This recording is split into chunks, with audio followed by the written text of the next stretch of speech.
하나님이 오늘 우리에게 주신 말씀은 고린도후서 5장 14절 말씀입니다.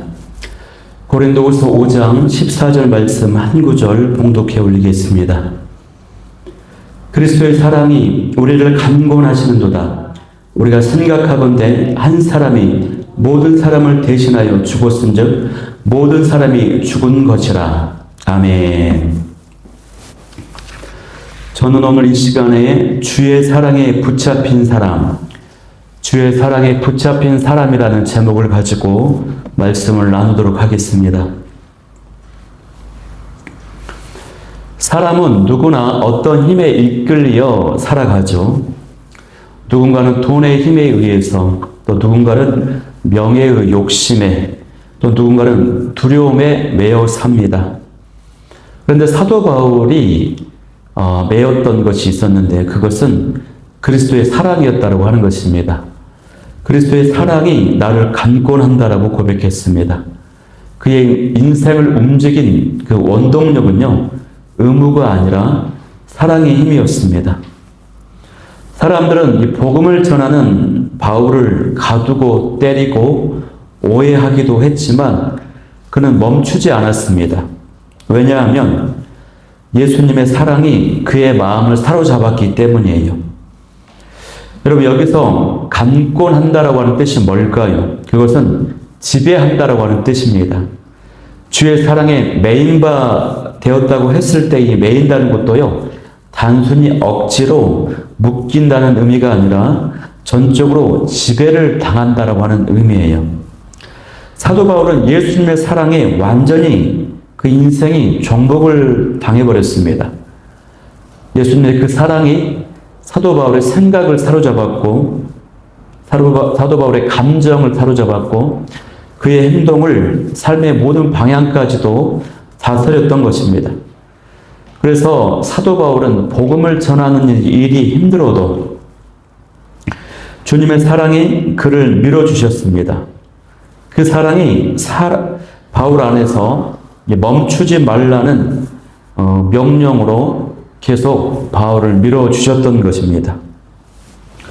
이처럼 그리스도인의 참된 능력은요, 예수님을 사랑하는 데에서 나오는 것입니다. 우리가 예수님을 사랑할 때 그 사랑이 우리를 움직이는 원동력이 되는 것입니다. 그 사랑이 있으면 예수님이 걸으신 그 길, 고난과 핍박의 길도 기쁨으로 따라갈 수가 있는 것입니다. 그래서 우리가 기적을 행하는 능력보다요, 응답을 경험하는 그 능력보다도 더 큰 능력은 예수님을 사랑하는 능력이라고 할 수 있어요. 예수님을 사랑하는 사람에게는 하나님의 영이 자유롭게 역사하십니다. 그런데 우리의 문제는요, 예수님의 사랑에 매이지 않고 자기 경험과 자기 생각에 묶여 살아가고 있다고 하는데 문제가 있습니다. 하나님을 경험했다라고 하는 간증은 넘쳐납니다. 내가 하나님의 은혜를 경험했다, 하나님의 응답을 경험했다라고 하는 이야기는 넘쳐나지만 정작 예수님께서 어떠한 분이신지를 증거하지는 못할 때가 많아요. 그런데 성령 세례를 받은 사람은 달라집니다. 그는 더 이상 응답과 은혜, 기적만을 말하지 않고요, 대신에 예수님 자체를 증거합니다. 사도행전 1장 8절 말씀에 보면은 너희가 내 증인이 되리라 라고 말씀하셨는데 그 말씀의 깊은 뜻을 깨닫게 된다는 것입니다. 그때 우리는 예수님이 하신 일이 아니라 예수님 자체, 예수님 그분 자체를 자랑하고 증거하는 사람이 된다고 하는 것입니다. 그래서요, 그리스도에는 은사, 성령의 외적인 은사, 이 능력만을 추구해서는 안 되는 것입니다. 은사가 아무리 커도 예수님 사랑을 잃으면 결국 변질되고 타락해버리고 말기 때문에 그렇습니다. 세상 사랑과 자기 사랑에 빠져서 예수님 사랑을 놓쳤는데도 자신은 매우 잘하고 있다고 착각할 때가 굉장히 많아요. 대표적인 예가요, 사울 왕입니다. 여러분, 사울 왕을 우리가 한번 보면요, 사울은 하나님께서 그를 버렸습니다. 먼저 사울이 하나님을 버렸습니다. 그래서 하나님도 사울 왕을 버리셨습니다. 그런데 놀라운 사실이 있습니다. 그것은 사울이 그 비극적인 사실을 몰랐다라고 하는 거예요. 자기에게서 하나님의 영이 떠났는데도 그는 한참 동안 전혀 눈치채지 못하고 살았습니다. 왜 그렇습니까? 겉으로는 눈에 보여지기에는 모든 것이 잘 돌아가고 있었기 때문에 그래요. 이스라엘이라고 하는 나라가 유지되었습니다. 왕이라고 하는 자리도 여전히 건재하게 가지고 있었습니다. 군사도 있었고 백성들도 자기를 따르고 있었어요.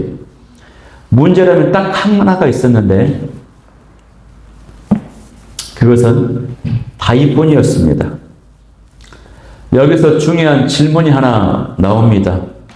어떻게 하나님께 버림받은 사람이 그 사실도 모른 채 나는 아직 잘하고 있다라고 착각할 수 있었을까요? 그것은 사울의 문제는요, 하나님 사랑 대신에 자기 경험에 묶인 삶이었기 때문에 그렇다는 것입니다. 사울은 하나님을 더 이상 바라보지 않았습니다.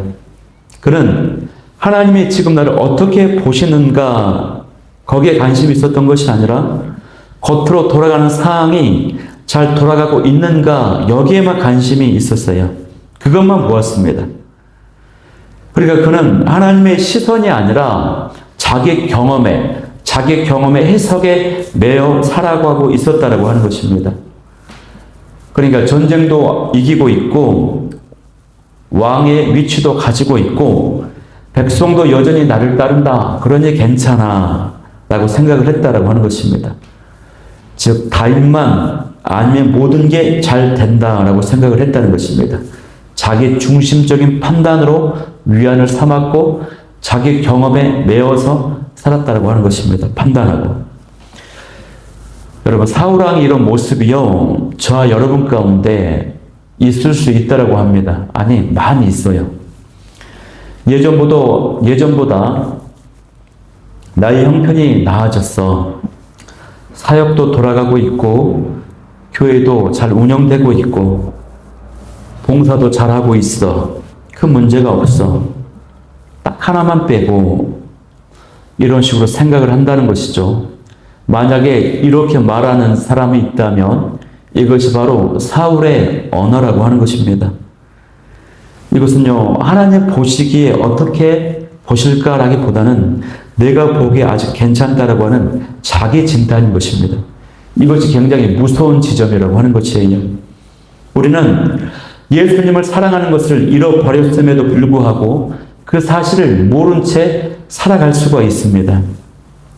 반면에요, 사도 바울은 어떻습니까? 사도 바울은 완전히 반대였습니다. 그는 주님의 사랑에 붙잡혀 사는 사람이었습니다. 사도 바울은 이렇게 고백합니다. 우리가 앞서 읽었던 고린도후서 5장 14절 말씀의 상반절에 그리스도의 사랑이 우리를 강권하시는 도다라고 고백합니다. 강권한다는 말은 어떤 뜻이라고요? 그냥 이끄는 것이 아니라 억지로 끌고 가는 것이 아니라 완전히 사로잡히는 것, 지배를 당하는 것을 의미한다고 하는 것입니다. 사도 바울은요, 하나님의 사랑에, 예수님의 사랑에 완전히 붙잡혀서 사는 사람이었어요.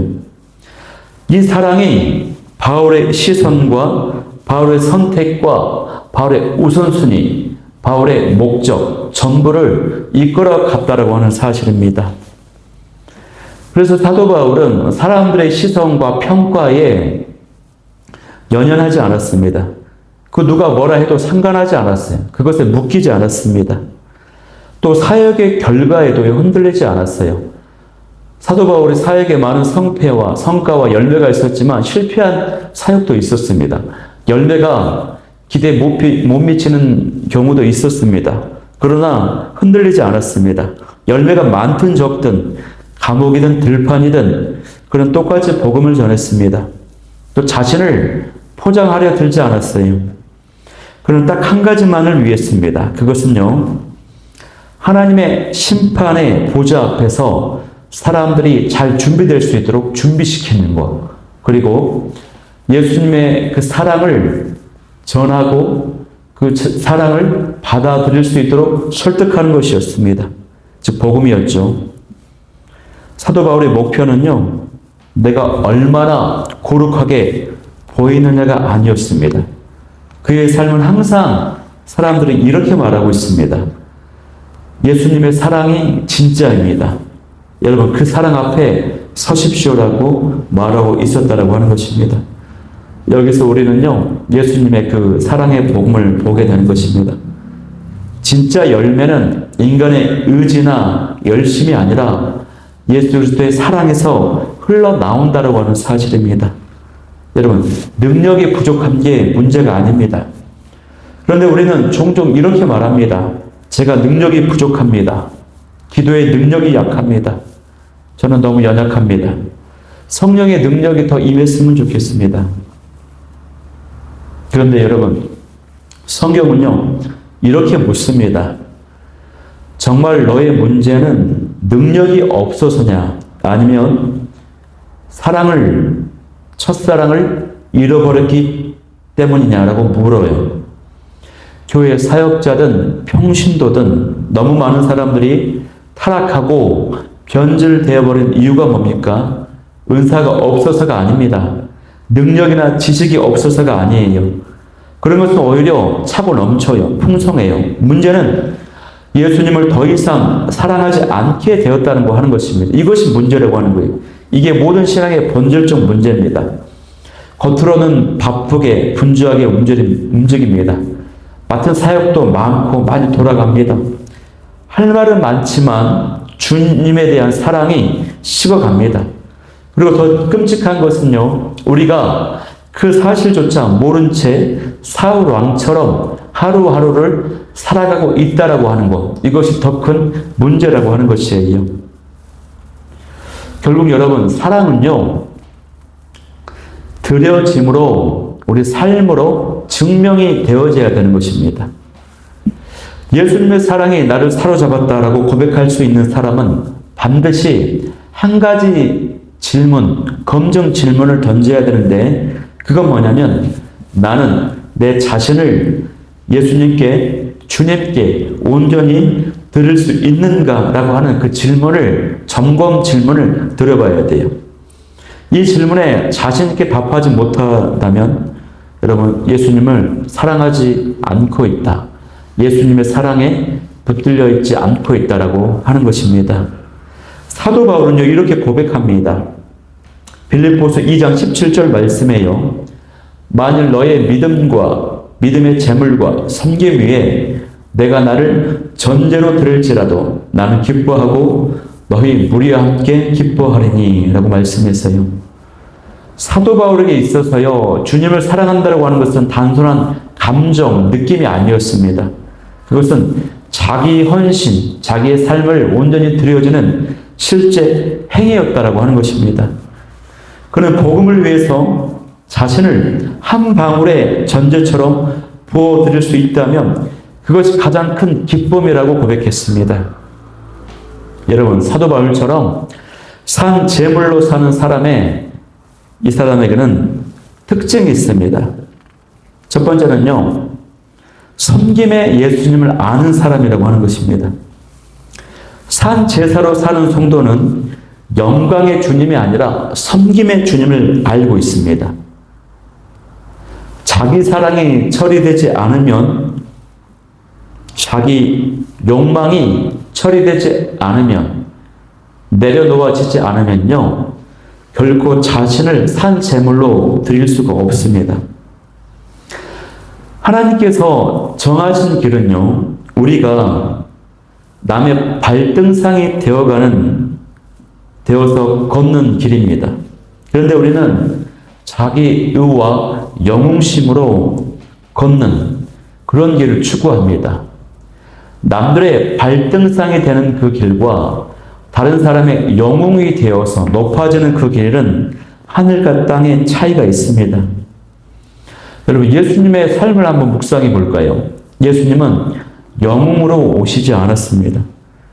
그분은 하나님이셨는데 인간의 육신의 몸을 입고 이 땅에 종의 형체를 입고 죽기까지 복종하셨어요. 낮아지시는 것을 거부하지 않으셨고 사람들의 조롱과 수치와 부끄러움을 피하지 않으셨습니다. 결국 그러한 예수님의 섬김과 희생과 낮아진 모습을 통해서 우리가 구원받게 된 것입니다.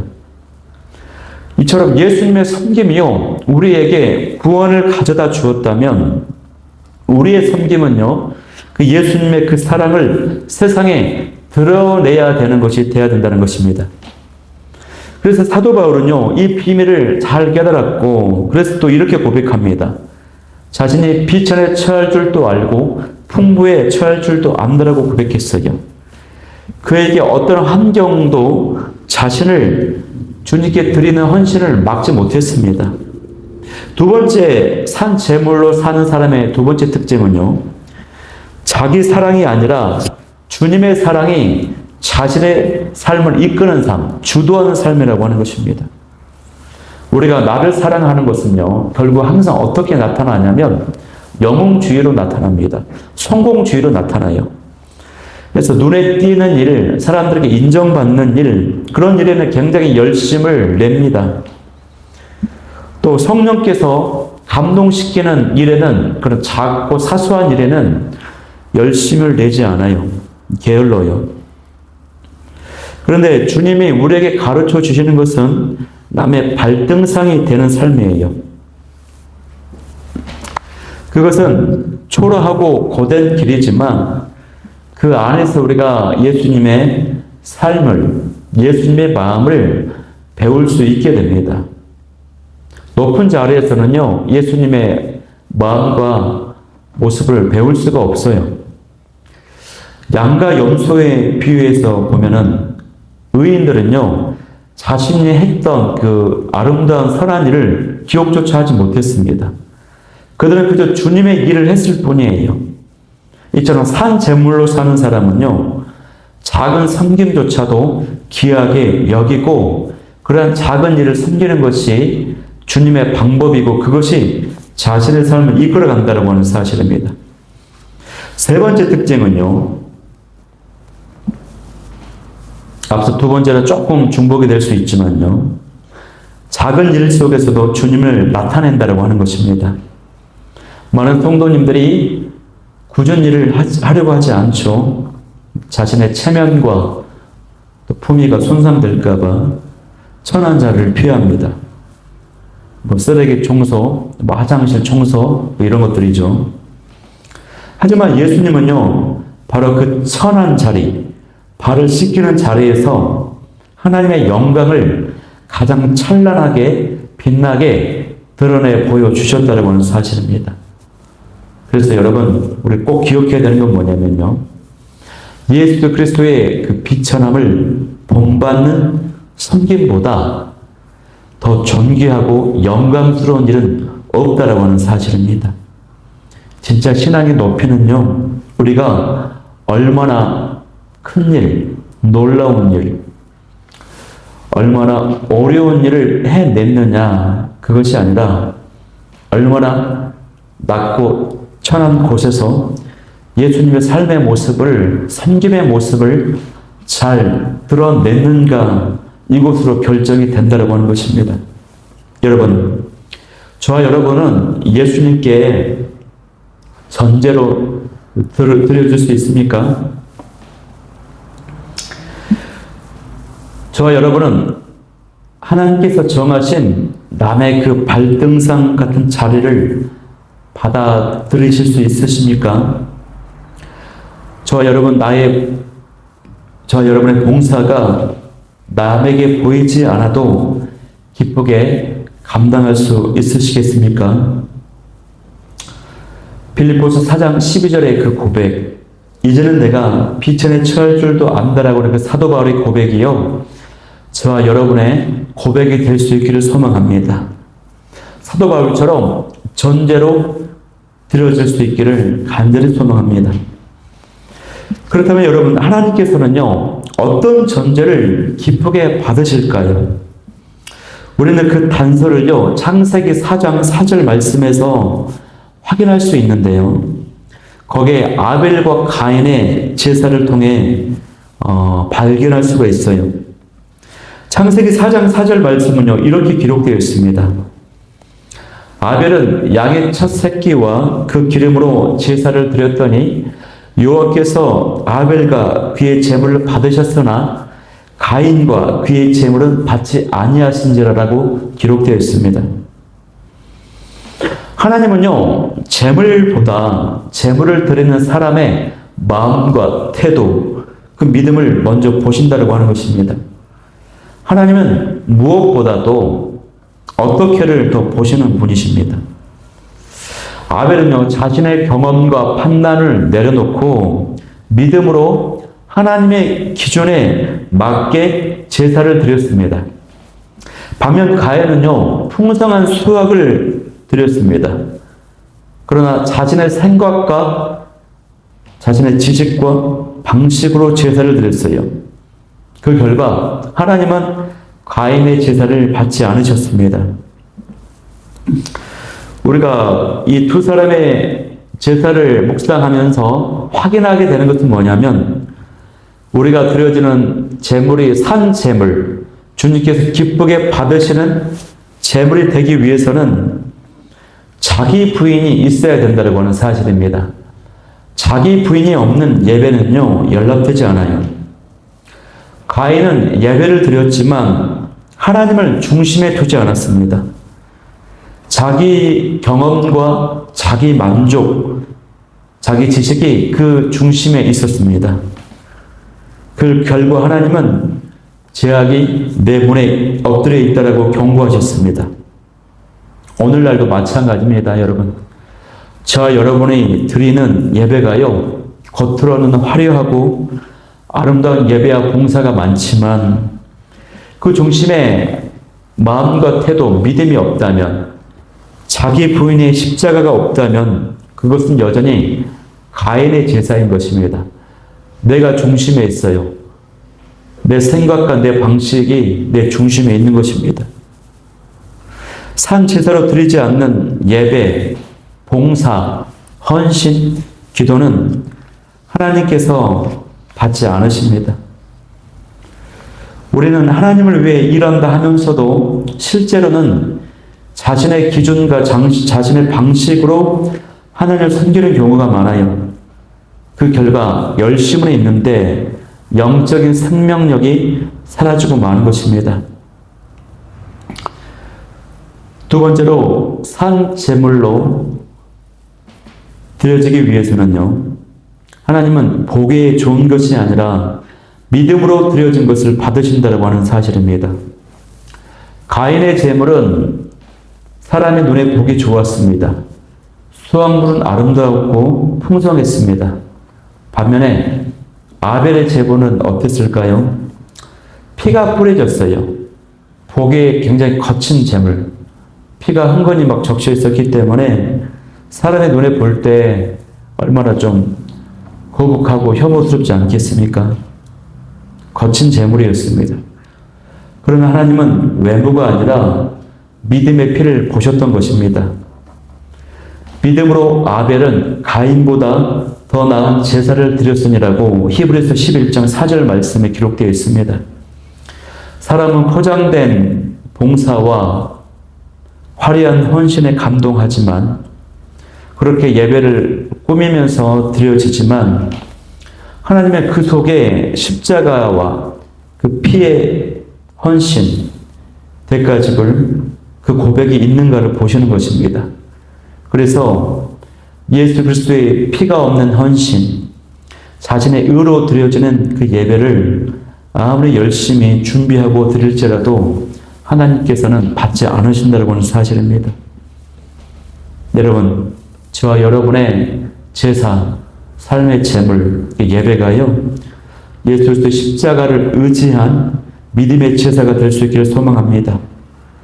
그리스도의 피를 의지하지 않는 헌신은 영적 봉사인 것처럼 보여도 결국 자신의 의와 열매로 끝납니다. 자기 만족의 열매로 끝난다고 하는 것입니다. 따라서 산 제사는 예수님의 보혈로 씻긴 자가 자신을 다시 그분께 드리는 삶입니다.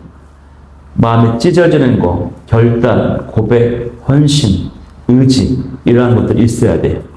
예수님의 그 십자가를 묵상하면서 나아가야 된다고 하는 것입니다. 그렇게 하나님의 기준 안에서 예수님의 피로 드려질 때만 그것이 산 제물이 될 수 있어요. 그래서 사도 바울이 고백했던 이 전제로 드린다라고 하는 이 말은 단순한 감정이 아닙니다. 느낌이 아닙니다. 멋진 그냥 문학적 표현이 아니고요. 의지의 표현인 것입니다. 그렇게 살겠다라고 의지, 결단, 고백하는 것이에요. 하나님, 또 예수님, 제가 내 인생을 드려줄 준비가 됐습니다. 부어줄 준비가 됐습니다. 이렇게 고백하는 것입니다. 이 결단에는요, 하나님의 정하신 길을 신뢰하는 자세가 필요합니다. 하나님은 어떤 길을 주시든지, 어떤 길을 선택하시든 그 결과를 따지지 않고 따라가는 것이고요. 두 번째는 그 의지의 결단으로 그것을 통과하는 것입니다. 의지로 결단하고 통과할 때에 외적으로 아무런 변화가 없어도 우리 안에서는요, 분명한 변화가 나타납니다. 세 번째는 자기 연민을 버려야 됩니다. 결단 없이 밀려가면 우리가 결국 자기 연민에 빠지게 됩니다. 자기 스스로를 막 불쌍히 여기는 것이에요. 그러나 하나님께 자신을 드린 사람은요, 그 대가를, 희생의 대가를 계산하지 않아요. 하나님은요, 지금도 저와 여러분에게 질문하십니다. 너는 내 앞에 어떤 제물로 서겠느냐? 가인처럼 보기 좋고 인간적인 방식으로 하나님을 섬길 것인가? 아니면 아벨처럼 믿음으로 피의 제사를 드릴 것인가? 그렇게 자신을 부어드리는 제물이 될 것인가? 질문하십니다. 산 제사로 드려지는 사람은 하나님을 기쁘시게 하고 그의 삶은 결국 예수님의 향기로 남게 됩니다. 그런데 여러분, 우리가 이러한 모습으로 한순간에 변화되지 못합니다. 하나님께서요, 아브라함에게 이삭을 바치라고 했을 때 아브라함이 하루아침에 이삭을 제물로 드릴 수 있었던 것은 아니죠. 그것은 한순간의 결단이 아니라 수많은 위기를 통과하면서 다져진 산 제사의 준비 과정이었습니다. 하나님의 시험은요, 아브라함에게서 이삭을 빼앗으려 하셨던 것이 아니라 아브라함 자신을 제물로 받기 원하셨던 것입니다. 하나님의 아브라함을 시험했던 그 목적은 딱 한 가지였어요. 그것은 아브라함이 하나님의 뜻을 인생의 중심으로 삼는 사람, 즉 산 제물이 되도록 준비시키는 데 있었다라고 하는 것입니다. 그래서 우리가 산 제물로 드려지기를 원하는데 아브라함처럼 산 제사로 드려지기 위해서는 준비된 가정, 믿음의 가정이 필요합니다. 첫 번째는요, 아브라함은 믿음으로 자기 자신을 드렸다라고 하는 것입니다. 아브라함은 단지 이삭을 드린 것이 아니었습니다. 그는 하나님의 능히 이삭을 다시 살리실 줄로 믿고 있었어요. 자기 자신과 이삭을 함께 제물로 드린 사람이었습니다. 이것이 바로 산 제사자의 믿음입니다. 외면적으로는 아무런 변화가 없어요. 그러나 우리 안에서는 나의 뜻이 하나님의 뜻에 메어지는 변화가 일어납니다. 나의 뜻이 하나님의 뜻에 붙들린 바 되는 것, 이것이 바로 하나님의 뜻이 내 인생의 목적이 된 증거라고 할 수 있어요. 내 인생의 목적이 하나님의 뜻인 것입니다. 둘째로 아브라함이 산 제사로 준비된 믿음의 가정을 보면요, 제단불에 메인 제물처럼 하나님의 뜻에 붙잡히는 것입니다.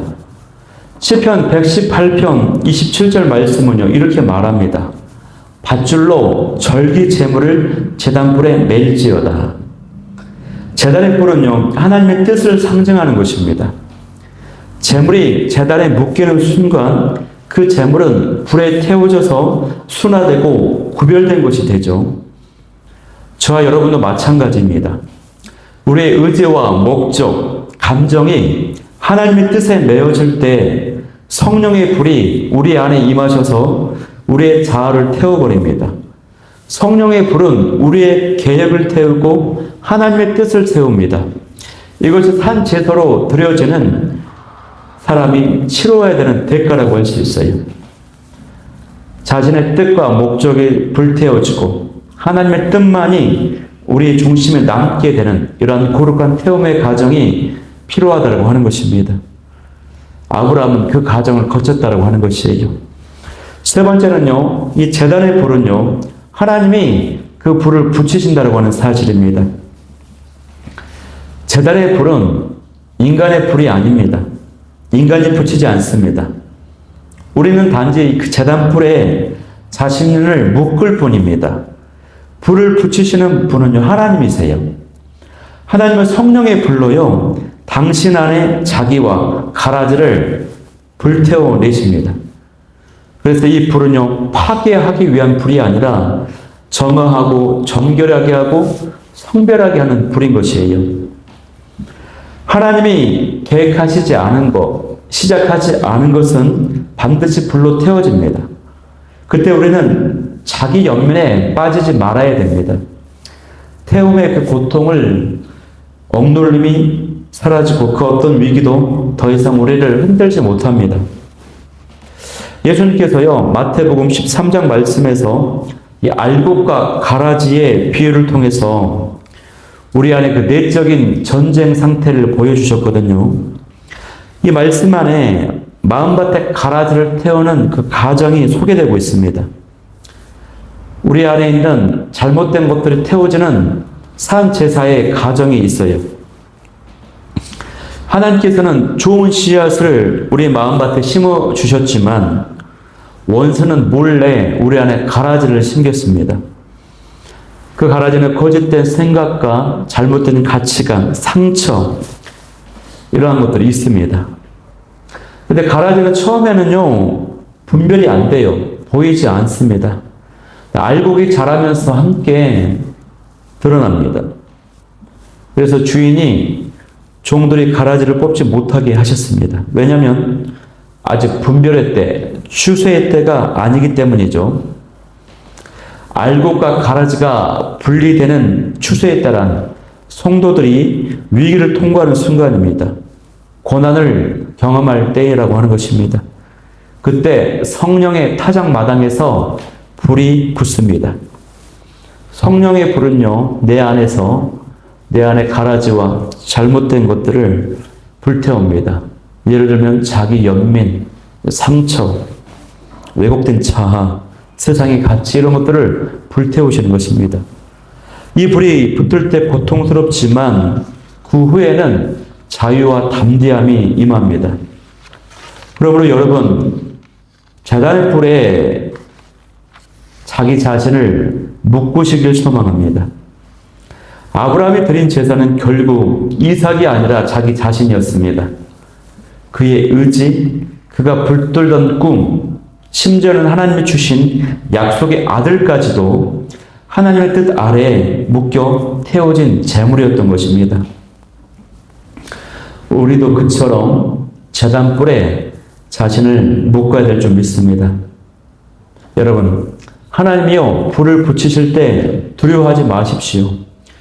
그 불은 당신의 삶을 파괴하지 않습니다. 오히려 당신을 정결하게 하고 자유롭게 하고 하나님의 통로로 세우시기 위한, 그래서 그것을 위해서 붙는 불인 것입니다. 하나님께서는요, 이삭을 원하셨던 것이 아니라 아브라함의 그 산 제사로 드려지는 그 모습을 원하셨던 것입니다. 제단불에 자신을 묶는 자만이 성령의 불로 정결케 되어 산 제물로 하나님께 드려질 수 있습니다. 이 사람이 바로요, 주님의 사랑에 붙잡힌 자입니다. 이 사람이 바로 주님을 사랑하는 자인 것입니다. 주님을 사랑하는 자로서의 분명한 증거가 있는 사람입니다. 바로 사도 바울처럼 주님의 사랑에 매이고 그 사랑에 매인 자답게 전제로 드려줄 수 있기를 소망합니다. 그리고 그 드려진 전제가 하나님이 기쁘시게 받으시는 전제가 되도록 내 자신의 모든 것을 제물로 묶여드릴 수 있기를 소망합니다. 오늘 이 말씀을 기억하면서 기도하기를 원하는 3가지 기도 제목은요. 첫 번째, 주님, 제 마음이 다시 그리스도의 사랑에 붙잡히게 하시고 능력이나 응답이 아닌 예수님 자체를 증거하는 삶이 되게 도와주옵소서. 두 번째는 주님, 제 뜻을 제단불에 묻게 하시고 영웅주의나 성공주의를 버리고 예수님처럼 섬김과 종의 마음을 본받게 하여 주옵소서. 세 번째는 주님, 성령과 불로 제 안에 가라지들이 태워지게 하시어 주께서 기뻐하시는 산 제물로 드려지게 도와주옵소서. 주님 사랑의 증거를 허락하여 달라고 이 시간 이 기도 제목 가지고 뜨겁게 기도하며 나아가도록 하겠습니다.